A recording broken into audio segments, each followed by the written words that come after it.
Guys, today we took a break and we came outside because we just wrapped up a client project.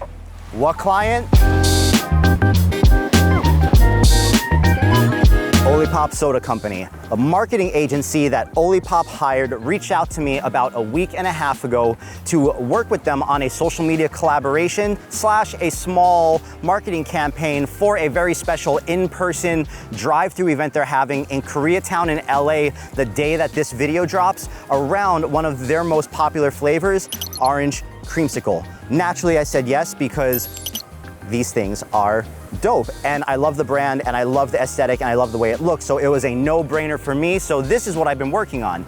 Now, one of the questions that you guys asked me the most, not just on YouTube, the live streams, and a lot in my Instagram DMs is how do you handle and how do you do things on the professional side working as a freelancer when it comes to these new AI tools, because a lot of it is uncharted territory and we're kind of figuring that out as we go along. So I figured this was the perfect opportunity to take you guys from step A to the finish point, show you how I did it, what I asked the client for, how I set expectations, and just how I did the whole thing. So guys, OLIPOP, let's talk about it. For those of you that are new here, my name is Tyler, better known across the AI and social media landscape as jboogxcreative, and I have been working in AI generative art, content creation, whatever you want to call it, for over 3 years now, full-time, as both a creator and as a professional. I've worked with artists like Will Smith, Neo, Johnny Dang,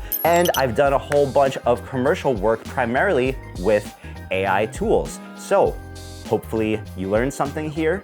If you like this video, let me know in the comments below. If you don't like the video, let me know in the comments below. But if you do get some value out of it, please consider hitting me with the like and the subscribe, as it goes a long way in motivating me to continue sharing this stuff with you guys. So what was the ask? When the marketing agency reached out to me, luckily they knew exactly what they wanted from me. And they actually showed me the video that I made of Mario Kart, where I had Mario and Princess Peach and Bowser and everyone being kind of degenerate on the carts. Now, this was a video that I made back when I first started doing the grills thing. Now, you would never know this just from looking at OLIPOP's branding on their cans, but they actually have mascots, which are these two giant, really friendly, playful Yetis. The idea was this. These two Yetis get a text message on their phone about the pop-up event happening in LA.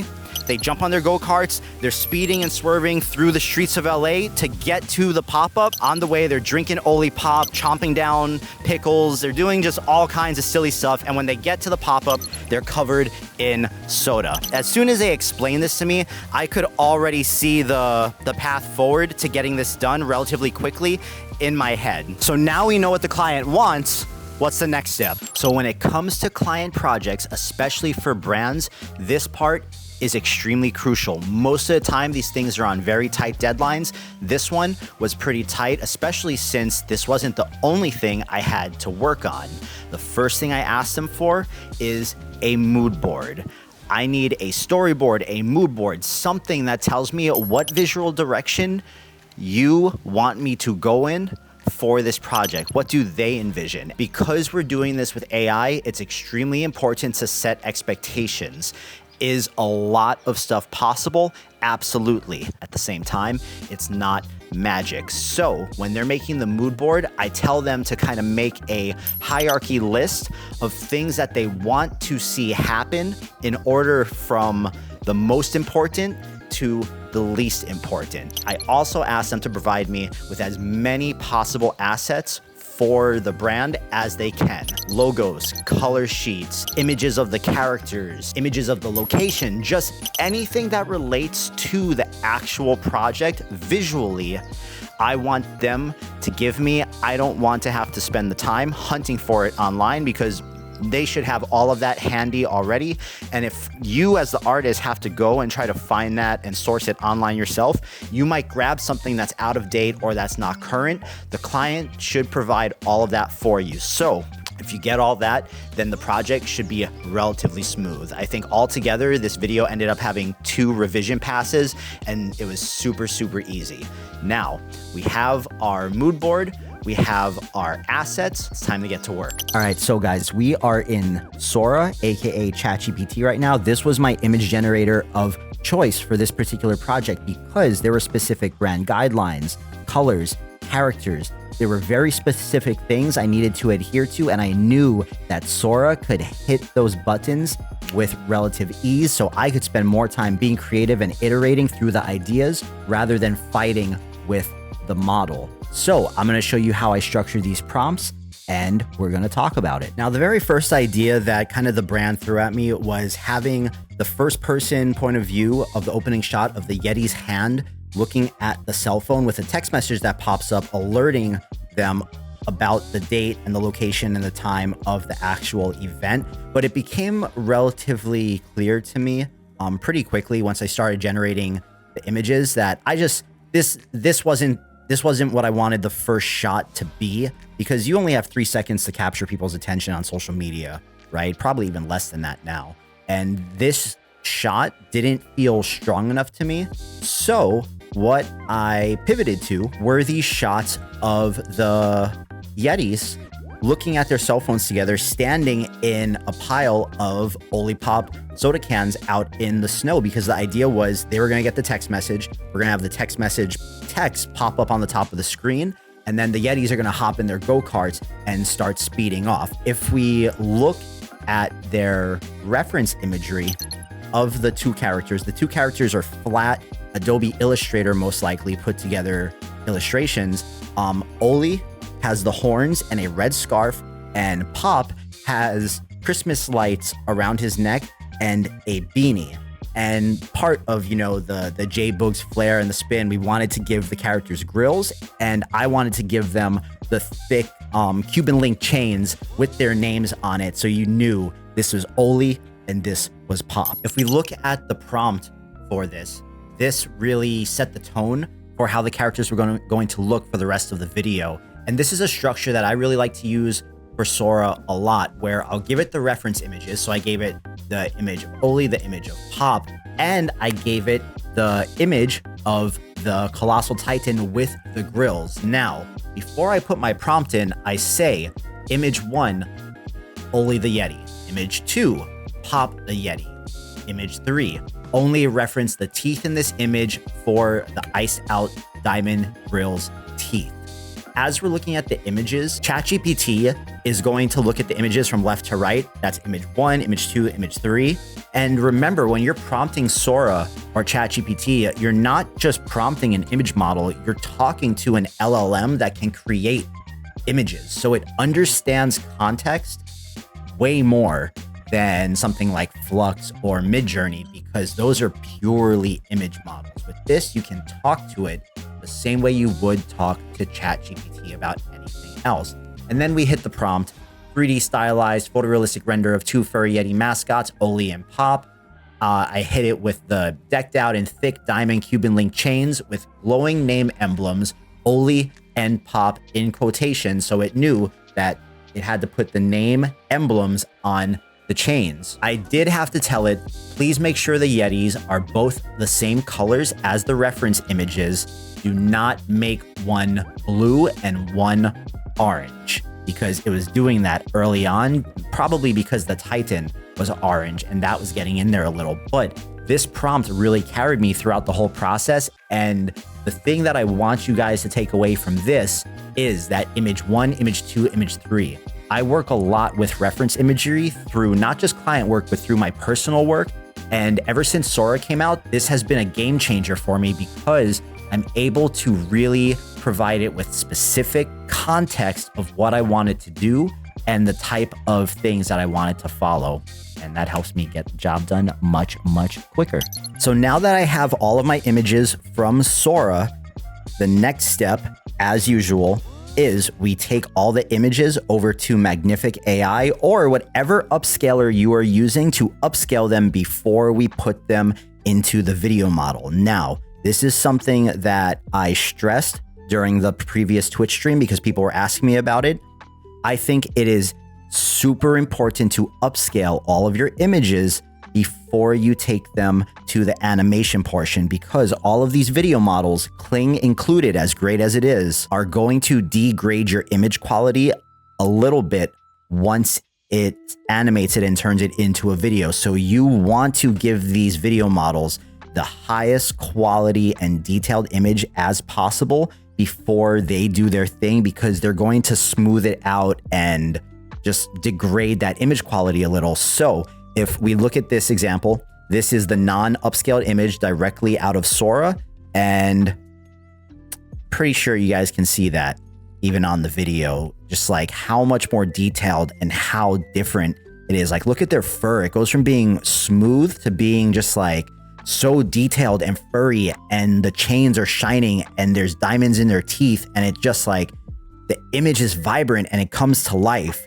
You want to upscale all of your images before you take them into animation. And something about this image real quick, because notice this man is holding the orange cream cans. I did the exact same thing I did that I just showed you guys on the image prompt, except this time I also gave it the reference image of the OLIPOP orange cream soda can. The process doesn't change. You just need to think differently about the way you're wording things just a little, but the overall structure, that's why it's important to have a structure for the way that you prompt and the way you do things, because then as new things come at you in all of these different types of jobs, you're prepared for as many scenarios as possible. And if you're not, you can most likely figure it out. So after I went ahead and I upscaled all these images, now it's time to take it in to Kling. And these things were so fun to bring to life in Kling. Like, watching them come to life was awesome. I'm not going to go through all of these, but I just want to, I'll give you one example. And again, my prompts in Kling usually stay very simple, very concise, and very straightforward. I'm trying to tell the video model what I want them to do in as few words as possible, because I don't want the model to get confused. I really think that sometimes when you're highly detailed and you're writing this paragraph in these complete sentences to the video model, it doesn't know what to do with all the information. So my prompt for this one was, the Yetis are pushing one another, and you see they do the little play thing in the beginning. It's like a little push hug thing. The Yetis are pushing one another. They're excited to get into the go-karts. They get into the go-karts and drive out of the frame handheld camera footage. It's got that little bit of natural camera shake. They push each other, they get in the go-karts, they drive out of frame. Kept that formula for the entire thing and just went one by one. And most of these images, I was able to get the video I needed on the first try. So what did we do? We generated images in Sora and ChatGPT. We upscaled in Magnific, and we brought the images to life in Kling.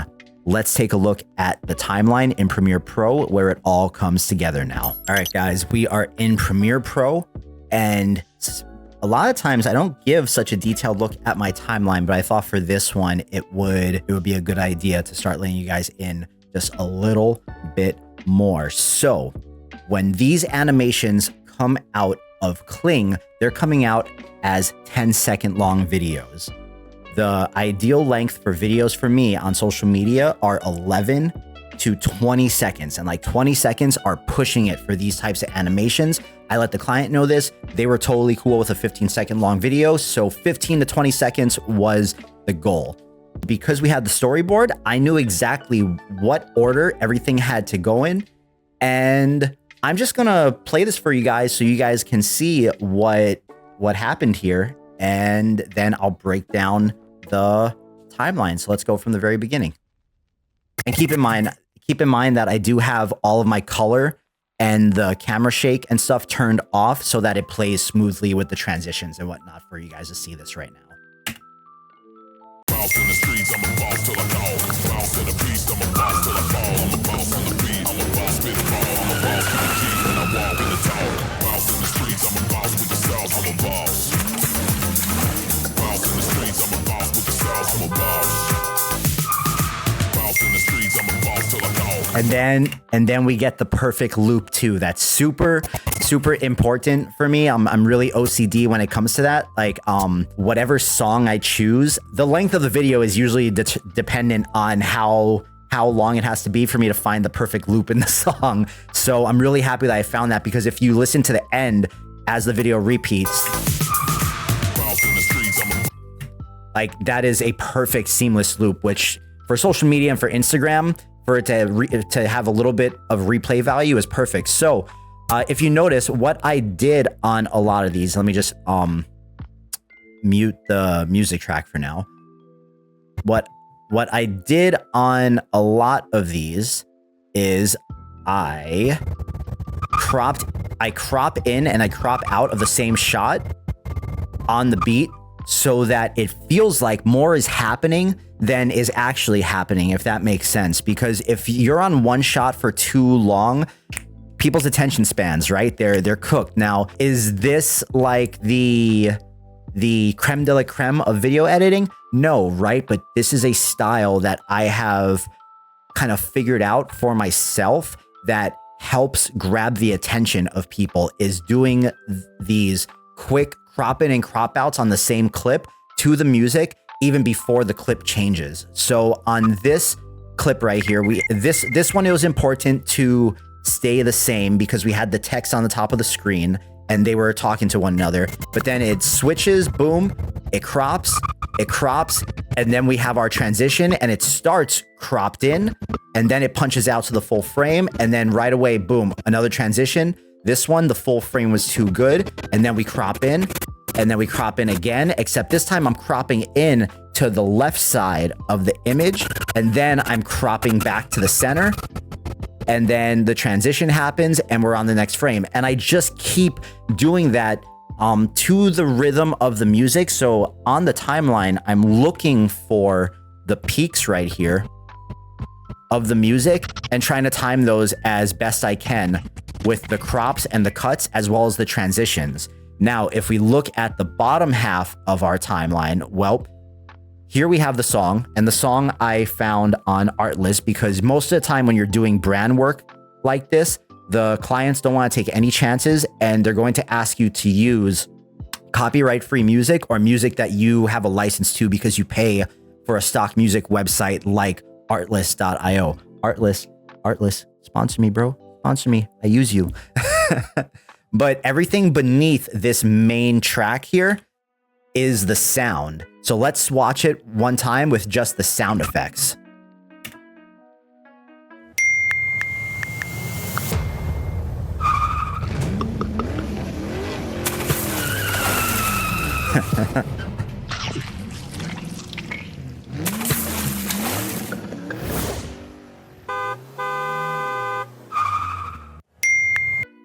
Yeah, so I'm pretty happy with that, you know? So everything down here, these are just risers and whooshes. And then I'm going on YouTube and I'm sourcing the sound effects that I need for the specific moment. And we're looking at each shot, right? And you got to ask yourself, in that shot, what would be making a sound?